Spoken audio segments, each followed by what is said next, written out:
iluminada à noite. Ora, porquê que o Silo Alto não é colocado ao serviço do comércio da Baixa do Porto e do comércio do Bolhão? Com preços muito baixos por hora, 50 cêntimos por hora para quem comprasse em certas lojas da Baixa, nas lojas de um certo perímetro da Baixa e no Bolhão, com a possibilidade de à noite ser ocupado pelos jovens que vão para a Movida, com um preço baixíssimo, 50 cêntimos para quem estacionar entre as 22 horas e as 7 da manhã, criando aí sim condições para desocupar uma grande parte da ocupação do espaço público da Baixa pelos carros parados de forma desordenada e criando mais mecanismos de apoio. Quem comprasse no Bolhão, no novo Bolhão que eu sonho, reabilitado, quem comprasse no Bolhão teria o direito de ver as suas compras entregues por uma carrinha numa central de recolha no Silo Alto, no período de 1 hora. Esse serviço seria um serviço gratuito, isto praticamente não custa dinheiro. Mas o aproveitamento da cobertura do Silo Alto com um conjunto de painéis fotovoltaicos alimentava a energia do Silo Alto e a energia do Bolhão com enormes vantagens para a cidade. Está um exemplo de um projeto que praticamente não custa dinheiro, está lá tudo feito e que repercutia favoravelmente na vida da cidade. É à procura de ideias destas que nós temos que andar, porque não vai haver nenhuma condição financeira nos próximos anos para projetos megalómanos de investimento. Não é possível. Nós temos que procurar as sinergias, as formas de utilizar aquilo que já temos. Manuel Pizarro, eu ia lhe perguntar 2 ou 3 ideias para a campanha, mas neste diálogo já deu muitas mais e já ouvimos, e por isso eu vou passar para alguns temas da semana, que obviamente terão a participação do nosso convidado, e o primeiro a ser lançado tem a ver com o debate que houve em torno da Sociedade de Reabilitação Urbana Porto Vivo, esta semana, com a admissão do Rui Moreira. O Humberto Ferreira fez-nos uma peça para nos lançar o tema do qual iremos debater. Vejamos então isso e a seguir vamos à conversa.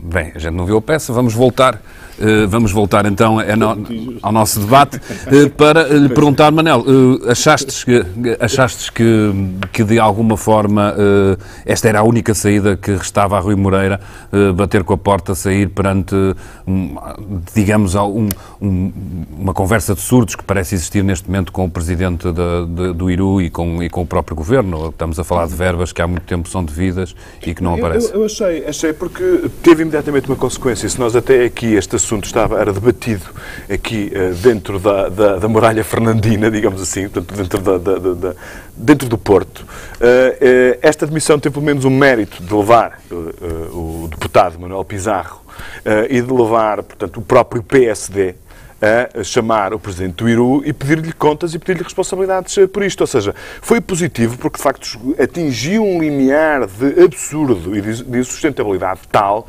que já não se podia continuar neste ramo-ramo. Alguém tinha que bater a porta para fazer com que as coisas mudassem. E, portanto, eu acho que o processo é completamente inaceitável.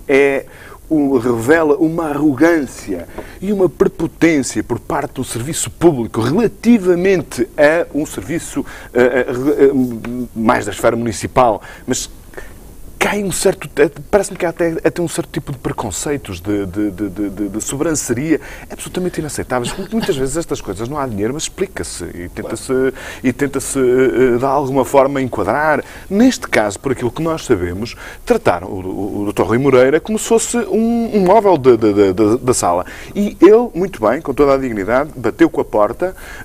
Aliás, não fez disso grande alarido público. Nós soubemos também pelo Dr. Manuel Pizarro e eu acho que é um episódio no qual Rui Moreira sai bem e tem a vantagem pública de tornar esta situação, portanto, impedir que esta situação se eternize. Isto tem que se resolver de alguma forma.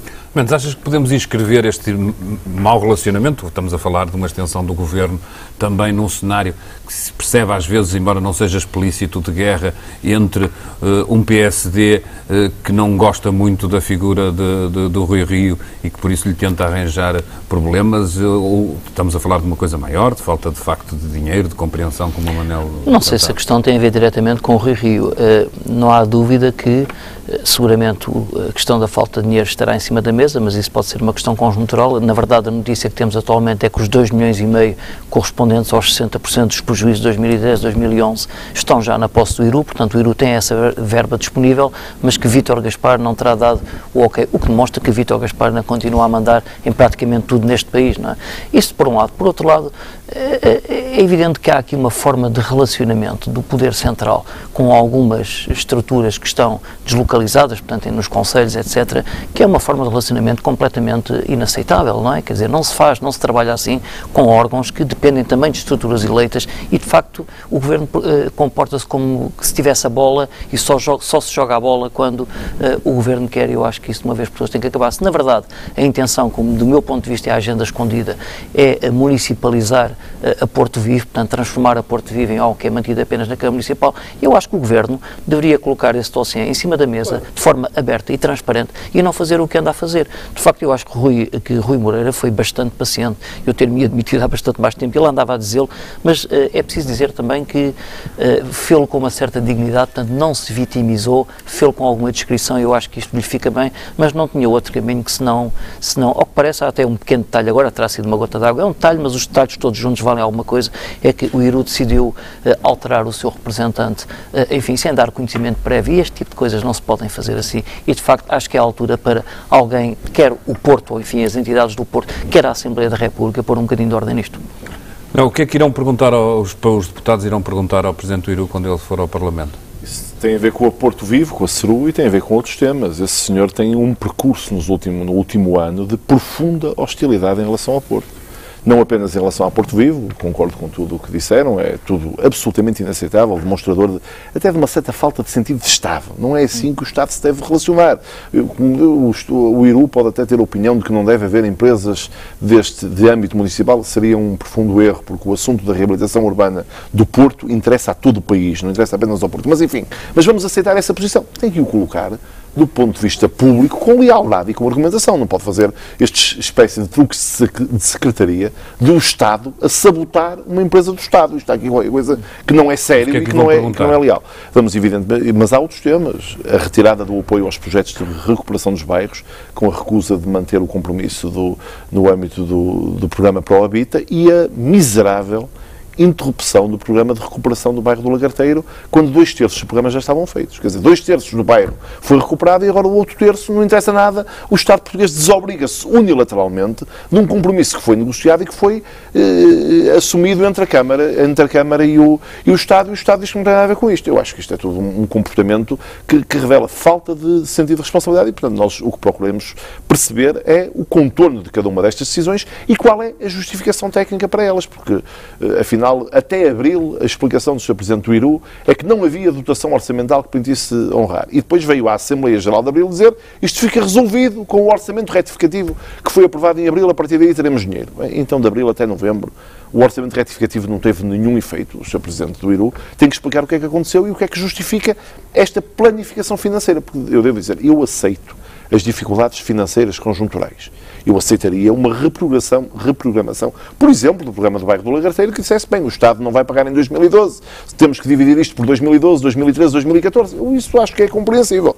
O que eu acho que é inaceitável é a suspensão unilateral dos apoios sem nenhuma justificação e sem nenhuma necessidade de explicar às pessoas o que é que aconteceu. Eu acho que isso ofende a nossa dignidade enquanto cidadãos do Porto e enquanto responsáveis, enfim, no meu caso, enquanto responsável político eleito pelas pessoas do Porto. Eu acho que isso não pode ficar assim. Isto vai ter que ser devidamente esclarecido e nós estamos disponíveis para ir até às últimas consequências. Se for necessário, eu considero que o comportamento do Dr. Rui Moreira neste processo é absolutamente exemplar. Ele porta-se como um homem do Porto que verticalmente se esforça em favor da sua cidade e que só se demite quando, francamente, é ofendido já quase na sua dignidade. Eu diria e nós que veremos quem o vai até às últimas consequências. Sim, acho que a seguir-se-ão coisas menos louváveis. Um outro assunto em que o Porto tem lutado e debatido, e nem sempre com muito êxito, é a questão da privatização da ANA e da gestão do aeroporto. Últimas notícias dão-nos a ideia de que o Governo estará disponível para congelar as taxas do Sá Carneiro durante 10 anos, enquanto em Lisboa elas continuariam a subir. Zé Mendes, achas que isto tem algum efeito ou é só um lenitivo para aquilo que se deixa cair, que é para muitos protagonistas políticos do Porto era essencial, que tinha a ver com uma gestão autónoma? Eu acho que isto são paliativos, não é? Eu tenho uma dificuldade em perceber, enfim, até sendo também gestor, uma medida deste tipo, quer dizer, congela-se durante 10 anos, mas o que é que vai acontecer daqui a 10 anos? Quer dizer, isso poderia ser, enfim, no presente isso seria bom, mas daqui a 2, 3, 4, 5 anos não se percebe. Nem parece que faça muito sentido um governo estar a impor este tipo de limitações a uma empresa que depois vai agir no mercado. Acho que isto não faz sentido. Eu acho que isto serve para esconder a questão essencial. E a questão essencial é que para um aeroporto que fosse competitivo e que servisse como deve servir a região norte, era preciso que tivesse uma gestão que não fosse integrada ou comum com a gestão dos outros aeroportos. E, portanto, a questão de fundo aqui é esta: era necessário, absolutamente necessário, que a privatização fosse feita, ou a concessão fosse feita a entidades separadas que depois pudessem trabalhar em concorrência, o que desde logo tem um requisito, é haver uma regulação forte, mas isso faz parte das sociedades democráticas que funcionam por regras de mercado. Tudo o que não seja isso, acho que francamente vai funcionar mal.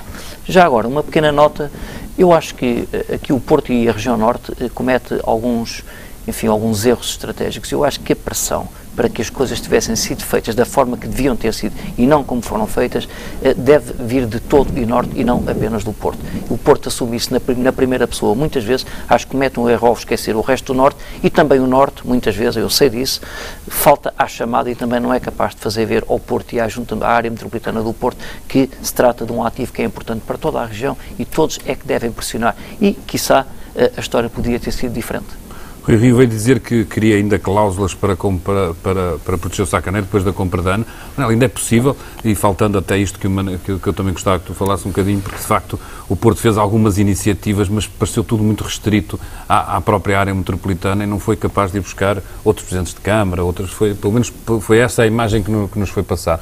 Eu tenho a ideia que houve numa determinada altura do processo, mesmo muito no princípio, houve uma certa tentativa de envolver nomeadamente a Associação Industrial do Minho, outros autarcas influentes, e chegou a haver algumas iniciativas no qual essas instituições estiveram presentes. Agora, de facto, aquilo que o José Mendes diz é completamente verdade. Não há... o Norte é uma abstração. O Norte é uma abstração geográfica, essencialmente, porque, reparem, a rivalidade que existe entre Braga e Guimarães e o Porto, ou entre o Porto e Vila Nova de Gaia, e entre Trás-os-Montes e o Douro Litoral, enfim, faz parte da nossa cultura. Agora, o que era fundamental era estabelecer um denominador comum e chegar à conclusão que infraestruturas como o aeroporto, como o Porto, como a universidade, seja a Universidade do Minho, seja a Universidade de Trás-os-Montes, ou seja a Universidade do Porto, são ativos regionais e nacionais. Portanto, eu como cidadão, interessa-me muito que haja boas universidades em Évora, até por abstração. Portanto, isso de facto não correu bem. Agora, quanto ao desfecho ao que nós chegamos, ou que, enfim, muito provavelmente vamos chegar, esta tentativa de mitigar o erro crucial de não haver uma privatização autónoma aeroporto, que nós aqui já discutimos isso muitas vezes e eu continuo a pensar que isso não foi por aí, porque eventualmente a receita que seria a obter em termos para o Estado seria inferior, porque o valor de um monopólio é incomensurável. Isso é incomensurável e, portanto, o Governo fala muito da competição e da concorrência, que é necessária da dinamismo económico, etc. Neste caso concreto está a criar mais um monopólio perfeito, em termos de que é a gestão da nossa rede aeroportuária. Portanto, isso vale muito dinheiro e o Governo foi por aí porque precisa mais dinheiro que outra coisa qualquer. Excetuando juízo, eventualmente, em algumas das suas principais componentes.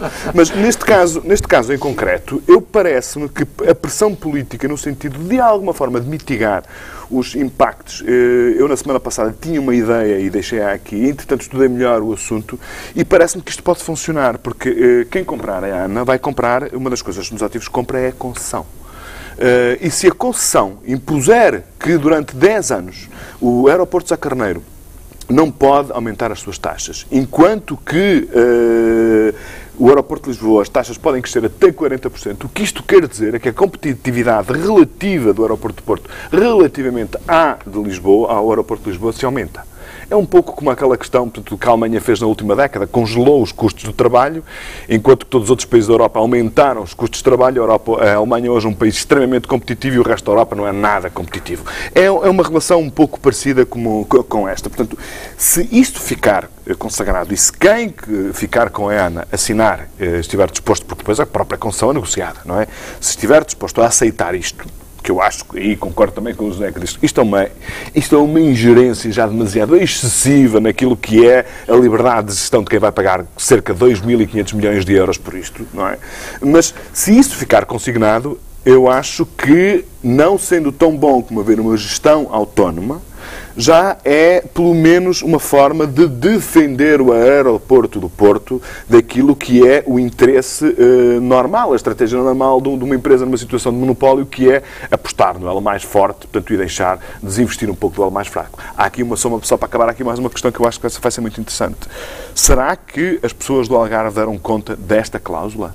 E se deram conta desta cláusula, não vão querer exatamente a mesma coisa? David, deixa-me só já agora antes de... Isso por razões de mercado, eu já disse aqui na semana passada que, apesar de tudo, há aqui uma eventual boia de salvação, é que há um mercado do Norte de Portugal e da Galiza que é um mercado importante e que será, porventura, necessário para viabilizar a manutenção de uma operação interessante no aeroporto do Porto. E se por razões de mercado o aeroporto do Porto puder aumentar as taxas, não o vai fazer.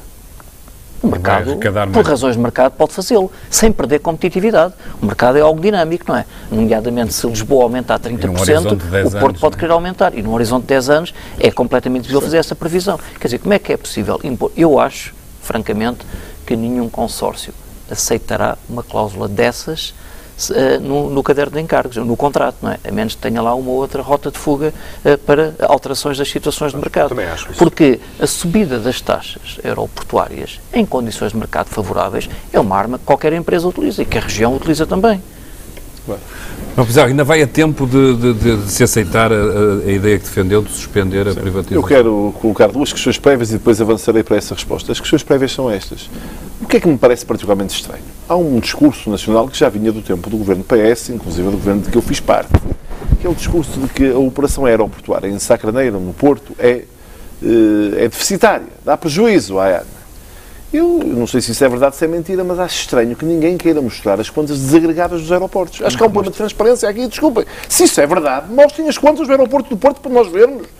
Porque eu acho estranho que, sendo a opção pela privatização em bloco, que os adeptos dessa privatização em bloco não queiram enunciar, mostrar com argumentos, com números, que de facto isto aqui no Porto é assim tão deficitário. Desconfio que não devem ter razão, senão já devíamos ter visto os números. E o segundo aspecto que me parece muito grave é que há um compromisso assumido pelo Governo, com a Junta Metropolitana do Porto, de consultar a Junta antes do caderno de encargos, que agora foi substituído, porque agora consultarão a Junta antes do caderno de concessão. Quer dizer, e não se cumprem os compromissos de Estado. Quer dizer, a Junta é convocada para uma reunião e uma semana antes o Conselho de Ministros aprova o caderno de encargos. Eu acho que isto é uma falta de respeito institucional pela Junta Metropolitana do Porto. E revela uma atitude do Governo, que é uma atitude, de facto, já de centralismo doentio. O centralismo no país existiu sempre, nós já conseguimos distinguir apenas entre o centralismo esperado e o centralismo patológico, doentio, que é exacerbado, que é o que este Governo dá amostras, e este caso da privatização do aeroporto do Porto é um caso igual a este. Mas ainda iremos a tempo da tal suspensão? Eu acho que temos que ir a tempo. Eu acho que temos que ir a tempo, porque eu acho que, também nesta matéria, o Partido Socialista tem que assumir as suas responsabilidades. Eu não aceito que o aeroporto seja privatizado, criando o único monopólio privado de aeroportos dos países desenvolvidos. Não há monopólios privados de aeroportos em nenhum país desenvolvido. Só num país chamado Portugal, onde o Governo faz um discurso imenso a favor da concorrência e da economia de mercado, é que se vai fazer um monopólio privado. Os monopólios têm todos os defeitos possíveis, os privados têm mais defeitos ainda que os públicos, como é evidente, que é o que vai acontecer. Eu não posso aceitar que isto seja definitivo. E se isto for definitivo, eu acho que nós devemos indexar a operação do aeroporto do Porto a uma decisão que é política, que nem precisa de ficar em caderno de encargos nenhum. É que ele pode ser nacionalizado outra vez, se verificar que o interesse da região Norte, que a região Norte não é uma abstração do ponto de vista político, claro, mas não é uma abstração do ponto de vista dos interesses das 3,7 milhões de pessoas que moram no Norte e que têm direito a que os instrumentos de promoção da sua economia num mundo globalizado e competitivo sejam valorizados e o aeroporto é seguramente um desses principais instrumentos, não pode ser deixado para segundo plano em nome da tentativa de criação do ambiente económico que conduz à construção do novo aeroporto em Lisboa, que é aquilo que uma parte das empresas que concorrem à privatização da ANA verdadeiramente desejam, porque as empresas de construção civil não concorrem a este processo para operar aeroportos, concorrem na expectativa da construção do novo aeroporto em Lisboa, e isso é que eu me recuso a aceitar. Aliás, isto faz parte do caderno de encargos, Claro, não é? claro. Que tem que desenvolver, portanto, a única preocupação que existe relativamente à manter rede o aeroportuária hub em Lisboa. é estudar o desenvolvimento do novo aeroporto de Lisboa. Claro, o aeroporto do Porto não existe, será por é isso- paisagem. Não será estranho isso o facto de haver muitas empresas construtoras que são concorrentes à construção? Sim, que são associadas aos concorrentes. Estamos a claro. caminhar rapidamente para o fim. Eu não resisto ainda a debater um tema que tem a ver com o Partido Socialista. Em Matosinhos multiplicam-se os candidatos e as confusões. Assististes mais ou menos aos últimos episódios picarescos sobre esta crise ou o excesso